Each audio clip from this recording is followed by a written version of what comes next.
You see it above my head. I have questions that need answers. Okay? QTNAs. Explain. We got the clown shoe back? Got they drink, who got they drink, who got they drink, who got they drink, who got they drink, who got they drink, who got they drink, who got they drink. Yeah, it's me. And I'm back. Another podcast episode is CarQuicks. Episode... Whoa. I'm starting this off wrong. You know what I'm missing. Pow yow. Episode 18, CarQuicks. That wasn't a good... That's a better snap today.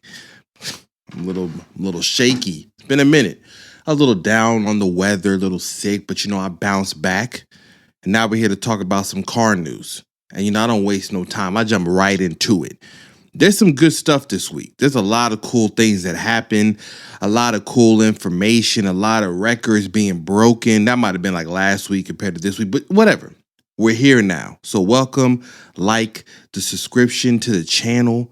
Just come through and enjoy what we're doing here.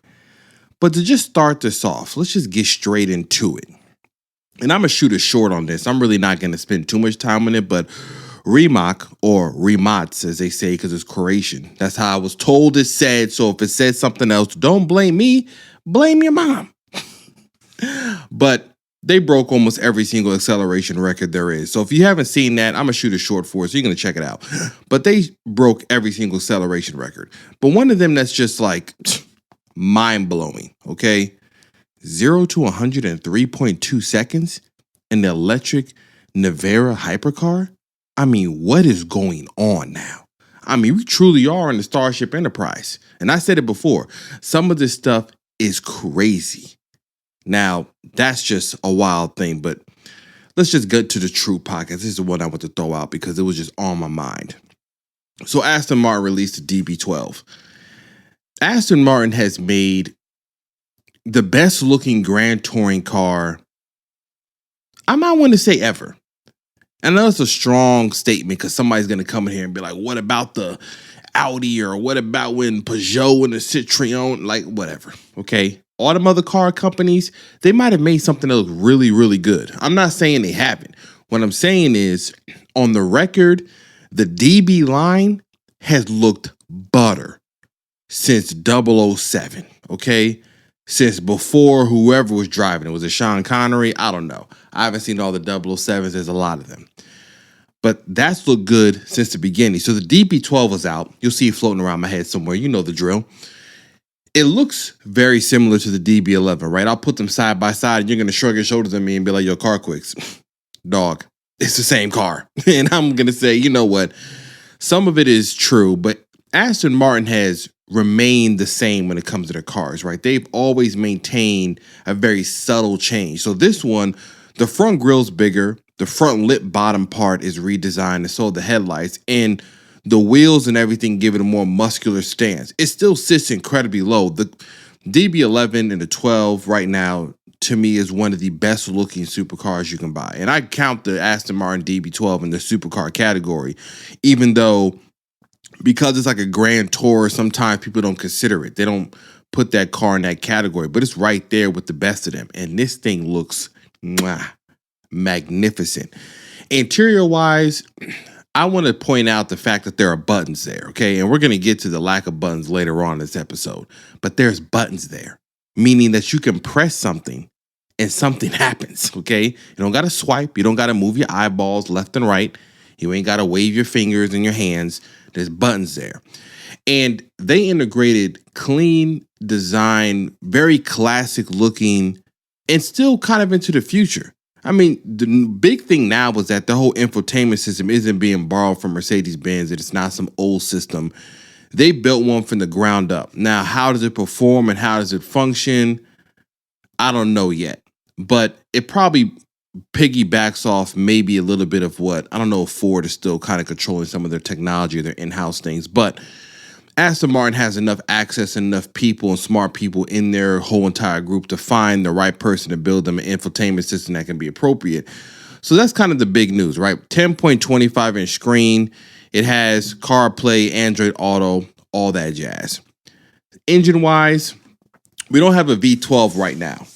That doesn't mean the V12 isn't coming back. It just means that out the door, we're doing a twin turbo V8. Now, I mean, everybody complains about the V12, and it's not really about power. The complaints about lack of V12s, to me, is solely on sound and soul and emotion. I mean, you can't replicate what a V12 sounds like, how it feels, the way it drives. It's just a unique experience. So people that like Astons for their V12 because Grand Touring, big engine, I mean, it's a unique thing. They're probably going to look at this and say, man, I'm waiting for the V12 version that I'm sure inevitably is going to come because it's been in the DB11. They haven't announced that they're getting rid of the motor, so I would imagine that's going to come here. So V8 one, twin turbo, borrowed from Mercedes-Benz as far as the motor goes, the same AMG engine. They tune it to their specifications, but the same one used like the G63, the G-Wagon, all that. 671 horsepower, 590 foot-pounds of torque. I mean, that's more than enough power. The numbers these days, I've already said it before, they're wild. I mean, 700. That number there, if I say that, even some of y'all listening are going to say, oh, I mean, 671 horsepower ain't that big of a deal. Because that's how crazy it's gotten. That we're talking about near 700 horsepower and two-door coupes, and people just like, that's cool. 8-speed auto, I know. There's no Manny. Now, the old Vanquish had a manual, and I believe maybe a model after that. I mean, if they made the DB12 in a manual, I mean, it would be glorious. And I think there are some companies out there that do these wild retrofits where they put manual transmissions in cars that never had them. If I had money that was no option, the V12 version of a DB11 or a DB12, if it gets a V12, would be a candidate for me to send it to one of them retrofitters and to engineer a way to have a manual transmission in it. But 8-speed auto, you get 5 driving modes. You get GT, Sport, Sport Plus, Wet, and Individual. Basically just changes how the car is going to drive, how it feels when it's in different modes. And even though it says 8-speed auto, this isn't like some slow-moving 8-speed auto. I mean, the Toyota Supra has an 8-speed automatic, and we already seen what those can do when the aftermarket got to them. So nobody's really slouching when it comes to transmissions that are automatic anymore these days. I mean, it's going to perform well. And everything about it is classic. To me, this is a testament to show about car design and how it can remain clean and still be into the future.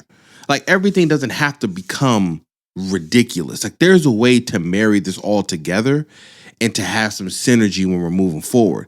And speaking of the synergy and being able to create clean design. Now, I'm not going to spend a bunch of time on this, but I have to speak on this. You see it above my head. I have questions that need answers. Okay? QTNAs. Explain. We got the clown shoe back? BMW after the big grills? Bucktooth beaver front grills? Hexagon, octagon front bumpers? Did this? Do I see clean design? Elegance? Sophistication? A little bit of quirkiness? Uniqueness? From them? Yo, whoever this designer is, I need everybody to do me a favor. Start up a GoFundMe to protect this designer at all costs. Because I don't understand how BMW's been doing all types of foolery, and then they come out with this. So what this is, you're looking like, yo, I never liked the clown shoe. I don't like the M Coupe or the Z3 Coupe. I get it. Those were kind of unique designs on their own front. So even though I'm talking about the new designs not being that sexy, somebody saw those back in the day and looked at me like I'm crazy. So, you know, it can be the same thing. Kettle calling the kettle black, whatever that saying goes. But regardless, considering where we have come from and what we've seen, I mean, this looks amazing. Now, they're not obviously going to build it because that'd be too easy, right? You can't make something that looks this good and then release it. This is called the BMW Concept Touring Coupe. This is a production car that literally looks like it's based off the Z4, and it's back to the old shooting brake clown shoe design. They know what they did. I told y'all.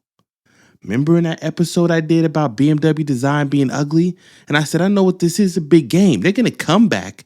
They're going to drop a concept. They're going to make a clean design. We're going to say, yo, they're back. What am I doing now? Yo, I called it. They're not slick. They're talking about if they make this car, it's going to be $270,000 a piece. If they don't stop playing around, they can take the same drivetrain from the Supra and the Z4, put that body on it. They can charge $75,000. That's what they probably do. And they can make a little bit to the run of it. But this just proves something that I said before, that they're capable of making a clean design when they want to. They may not want to do it all the time, but they can do it. Ain't case in point. Jump to the next thing. Back into the news we go. The new 5 Series came out. Now, prior to this 5 Series coming out, I'll be perfectly honest. BMW right now hasn't been on my best of graces, and that's my favorite luxury car manufacturer. But up until this point, it's been sketchy. Like the M2, it's not the greatest looking thing to me. Certain angles, it looks okay. It doesn't look that bad, but I'm not going to act like it doesn't look just looks bad some angles. I just can't. What can I say? Some angles it looks bad. So when they're talking about the 5 Series coming, I'll be honest. My expectations were incredibly low. Considering what they did to the 7 Series, considering what they did to that wildly ridiculous XM red label, I mean, I was ready for the foolery. But I gotta give a little bit of applause. They restrained themselves. I think it might have been the same dude that designed that sport touring coupe concept. Probably was in the same room when they're doing the 5 Series and took the pins away from them. He took them out the hands. Hey, stop. You stop it. Put the grills down. He came in there and regulated. So I said protect whoever that is, because they got him on there in their targets. But the new 5 Series is out, right? This is basically also plays into the transition that's happening, right? So most of them you're going to see is going to call i5s. There's the electric ones, and the other ones that have a motor in it are also mildly hybrid. So it has it has a 48 volt motor inside of it. There's a hybrid system. It's fully electric. There are no V8s. Now, before I started this episode, they were saying maybe they'll come back in another model moving forward, but pretty much they're confirming that the V8s are dead on anything under an M5, and they haven't confirmed that the next iteration of an M5 would even have a V8 in it. So like I said before, and I'll say it again, what are we doing, folks? We're eating the last batch. It's coming. It's getting phased out. Big boy engines, they're getting phased out. Unless you're talking about very high-end stuff like the Aston Martin I'm talking about. But when it comes to these big companies and mass production of vehicles, they're getting pushed into the rules that are political. So they're going to change and make changes so that they can keep selling and making cars. But back to the new 5 Series. You have a version that's gas. You have one that's electric. The electric one gets up to 295 miles of range if you get all the way up into a specific model. The top trim is now an i5 M60, so there is no gas power one when you get to the top model right below the M5. But that one is no slouch because it makes 590 horsepower. It has a 256 mile range, 0 to 60 in like 3.8 seconds. So you're not losing performance when it comes to what the old 550i did. You just lose the V8 and you lose that more visceral experience because that's what's happening. Another good thing is much more restrained look. That's why I said after the touring coupe and I saw this one, I actually like the way this looks. This side profile here, I like this. See, this to me is the marrying of the future, a little bit of the past, some of the present. Like it doesn't have to go to the extreme. Now, could I critique the front bumper a bit and say they could have cleaned it up a little bit and that the kidney grills are still kind of large. Yes, but they're not. It's not the insanity of the 7. It's not the ridiculousness of the M series cars, even though, like I said before, we've kind of warmed up to it. But it's calmed it down and restrained it, but also pushed forward. So they want to have the grills bigger. That's cool. They've added it better here. You see the front end. This is looking cleaner. Rear end's looking cleaner because the one on the 7 Series didn't look bad. It was a problem when you came to the front and it was Predator face that it became a problem. But see, this is clean. I like what they're doing here. Other benefits of basically going into this newer models that we get higher end technology. And this is what I was going to come back to about the whole buttons thing, right? BMW's trying to do away with the buttons, right? They want all screens. So if you look at the interior of this model, we have all screens on the front, just a big kind of curved. And no, it's not integrated as cleanly as I say it should be. But I mean, what else are we going to do, right? I mean, we're talking about a screen, a slab of screen. I mean, it's always going to stick out on the dashboard. If we were to integrate it into the dash, you'd have to get really good with curved screens. And when we get to that level where they can mold and move screens to better shapes and they don't lose any fidelity, we can start getting to the idea of having this stuff kind of more elongated or kind of curved and more dramatic design in the screen. But for now, you're just going to look like tablets on top of a dashboard. And so that's what they have here. But it doesn't look bad. See, I appreciate the fact that they kept to the sporty sedan ethos with this flat bottom steering wheel. See, that's kind of a simple detail, but when I looked at the pictures, my eyes immediately went to that. And I said, see, that's a good idea. Those type of designs is what I always said, if you're going to go into the future, I mean, at least bring something with it so we can see where we're headed, where we're going. So the new 5 Series, you have, let me find the models. You have about 4 different trims. The top trim is the i5 M60 model. Then we have a Turbo 4 530i with rear-wheel drive or all-wheel drive. That's at the bottom. Then you have an electric i5 e-drive, and that's the one that gives 295 miles of range on a charge. And then you have a Turbo inline 6 540i x-drive, which is, honestly, if it was me buying this, that's probably the model I'm looking at, right? Not all electric, because I do like the idea of all electric when it comes to a sports sedan that's a luxury sedan. But I don't know yet, right? Maybe I don't want the isolation away from the engine and the noises that you kind of can hear in the distance because it's a luxury car. Maybe I still want those around. But if you want the top range, you want the electric i5 eDrive 40, which is basically the electric version of the 540i xDrive. Like I said before, no V8 option. As far as the technology goes, the interior is where they spend most of their effort, from what I can tell. The iDrive is now at 8.5, I believe it is, completely redesigned as far as the technology goes on it. Interior, to me, looks really good. I actually do like the way this interior looks, even though I'm critiquing the way the screen looks. It's not a terrible thing to me.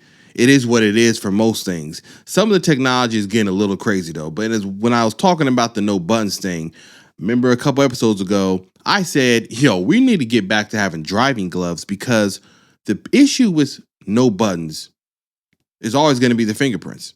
Like, this is going to be a fingerprint magnet. So when I'm talking about driving gloves, like little felt gloves that don't leave fingerprints, listen, I keep talking about this. I need to hurry up and make one, because this is a prime example of where we're headed. We're going to get back to the old days where folks would drive with gloves on, or women had gloves on to keep their hands clean. We're going to get back to that, because these cars are asking for you to have non-oily fingers, because your screens are going to look disgusting after 1 week of driving.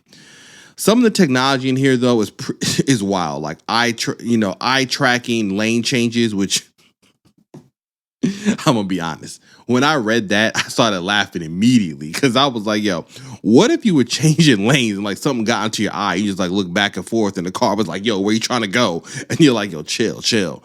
I just had something in my eye. I wasn't trying to change lanes. It just sounds hilarious to me, okay? I find it funny. They have hands-free, cruise control at up to 85 miles an hour, which is an intense speed. Like 85 miles an hour, you just sitting back with your hands like this. You just 85 miles an hour. just like this. I don't know. I don't know if I could be in the passenger seat and see you over there, clipping your fingernails, and we're doing 85 miles an hour. I'm gonna be honest. I'm gonna look at you and say, you don't get both hands on that steering wheel. So the 5 Series is coming summer 2023. It should be getting released. I haven't seen any like build configurators because I kind of like playing with them when it comes to certain cars like this I like. But like I said, the side profile, the front end, the rear, I do like how this car looks. So all of my previous hating on their design, which is warranted, okay, I'm feeling this. So good job, BMW. Keep this up, please. And the sporting concept coupe, stop playing with people. Y'all need to build that, okay? I mean, not that I'm in the market to buy a new clown shoe, but I'm just saying, for the sake of showing people that you still got some sense of design sensibility, we got the 5. It's restrained. Looks good. We understand it's going to the future. Maybe not everybody likes some of the angles. I appreciate them here. I understand what we're doing. The proportions aren't bad. The car does sit kind of high on the belt line. It's not as low slung as they used to be. I do wish we'd get back to that. These belt lines sit as high as SUVs now. But that's kind of part of the whole trying to have. I understand these manufacturers trying to build these cars. They sit kind of high. So people that want SUVs are like, hey, I still feel like I'm sitting high and I can see the road, even though, whatever, you can see the road even if you're sitting low. So good on the BMW. I like how this is looking. We'll see what the future holds next. We'll see what the next models bring. We'll see what the next M5 brings. There's a rumor that an M5 Touring's coming, which is, oh my gosh. My love of wagons, if they made an M5 Touring, I would definitely have to figure out how to make some more money because I can't afford an M5 Touring in whatever iteration they're about to bring out here, which would probably be like $140,000. That would be utterly amazing. Now, speaking about a new car that is out that I told everybody that they should not be buying, and we're back to the VinFast, okay? VinFast has a recall. The car is not even out. I mean, let's just say the car is out. I don't even know who has one. So when they said they have a recall, I was back to me thinking I was supposed to be recording people who bought this car. Who bought a VinFast VF8 that they would need to be notified about a recall? It's wild. You know what the recall is? The main screen, the only one in the car. I can't remember if there's one above the dash, above the steering wheel, but it goes out. Just goes blank. Just goes dark on you. Why are you driving? Just black screen. Can't see nothing. Don't know the controls. Don't know where you're going. People don't know how to use maps no more. So if the Google Maps is off, folks just getting lost, even though they're around the corner from the house. You know what it is nowadays. People can't remember their phone numbers, let alone get somewhere. No, screen goes out. So they issued out a recall. Again, it is just cars are costing too much money. And we got too much time to do other things to be trying to guinea pig, beta test a new car manufacturer coming out. Listen, the only ones that got able to pull this off are like Lucid Air, Rivian, and they had to pay and spend millions in R&D and marketing and to get people to trust them. And right now, some of their financial stories aren't looking so bright. Some of the stories coming out are like, hey, man, they ain't really making no profits because of how much money it costs to start up a new car company. So when you see something like VinFast and all the companies and all the reviews said this car is basura, and then a week later, they're like, hey, we got a recall. Yo, sheesh.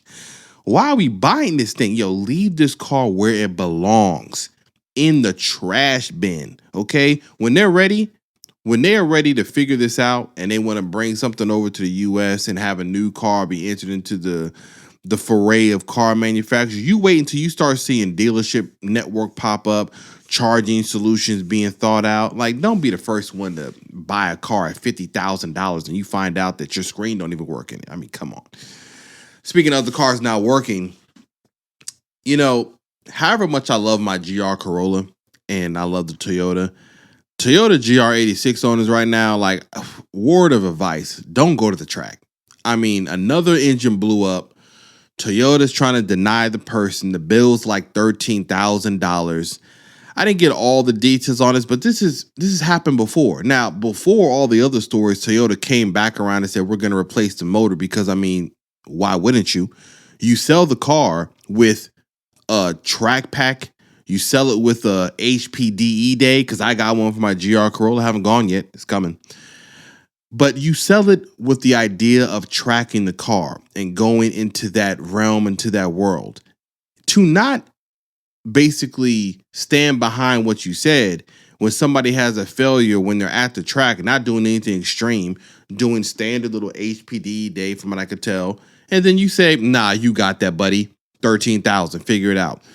I'm going to say that this is not the same motor that they did with BMW, because see, the super engine, the BMW engine in the Supra is actually been very reliable.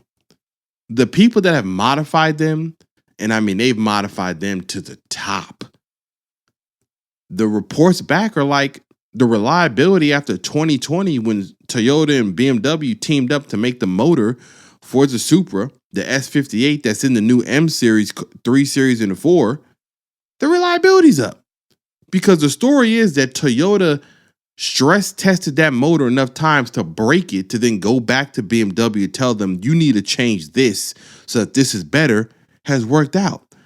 I have a sneaky suspicion this did not happen with Subaru, because this boxer engine, not to say that the GR86 is just renownedly having issues across the board, but you don't want to see any stories, even if it's like 3 or 4, become very public where people are blowing engines at the track. Now, I'm sure in the grand scheme of how many cars are probably on the track, it's probably a very small amount of percentage, but it's enough to cause enough noise and enough people to talk about it where people are going to say, hey, I don't even know if I should really do this, because Toyota isn't even standing behind their own advertisement.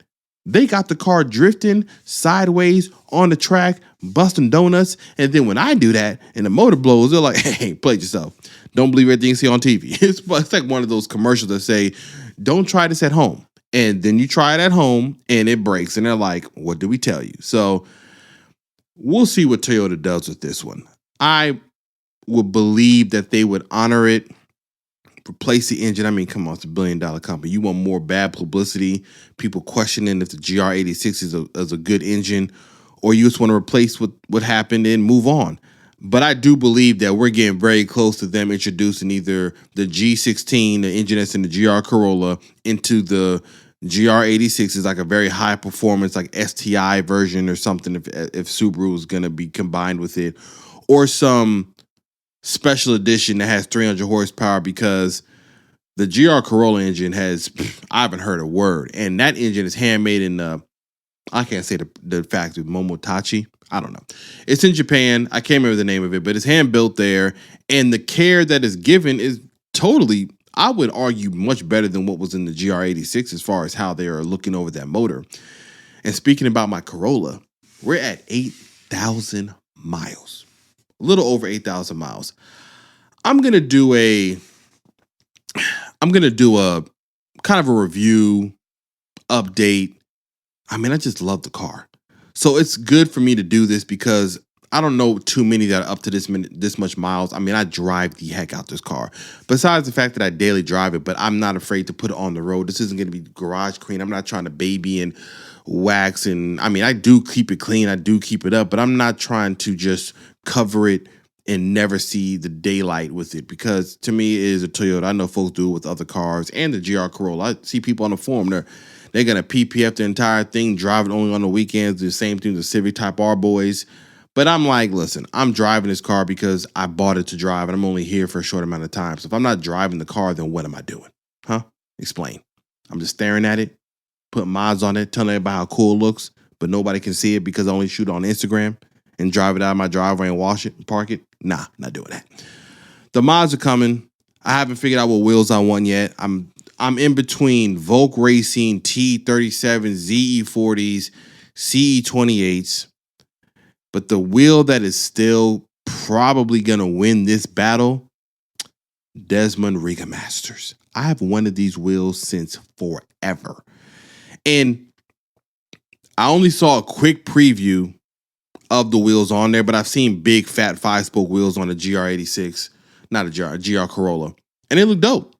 Some people like multi-spoke because the NK wheels that come from the factory are multi-spoke. So we already know that looks good, but I don't want to do CEs. And I know everybody says like, yo, everybody got T37s now. It's like the RPF ones of the world, which is hilarious because no, they don't. Them wheels are still expensive. They're not everywhere. So I kind of still want those, but leaning towards Riga Masters. Front lips are coming. Suspension's coming out. I'm changing out the seat soon. So things are coming. We're cooking. And videos are coming. So there's going to be more to be there. Wasn't that much news this week. But like I said, just a quick one. I want to jump in here, talk to y'all. You know, speak about a couple things. BMW, I mean, they're showing some signs of light at the end of the tunnel, okay? Like, it's not all dark. Everything's looking good. And so when I come back, maybe they'll have another episode to talk about the new M, has a cleaner grill. Who knows? Like I said, they're playing. They play. But I see it. Oh, and before I go, because this kind of talks into something I said before. Audi is making a more extreme version of the RS6 Avant, which is, remember I told you, the M5 Touring. Listen, I love wagons. But interesting enough, they said they're doing this because they want to transition and do one last farewell song to the V8 engines and the combustion engines when they move to electric. Again, cookies, oven, munching, last batch. What else I got to say? You know the drill. I'm going to talk to y'all again later. It's CarQuicks, the podcast. It's a YouTube video. Like, subscribe if you haven't. I mean, why wouldn't you? What else you got to do? You like good food. You like good content. I'm here for that. I deliver and I serve with good plating. Respect the hustle. All right. See y'all out. Be safe. Do as you wish. Do as you may.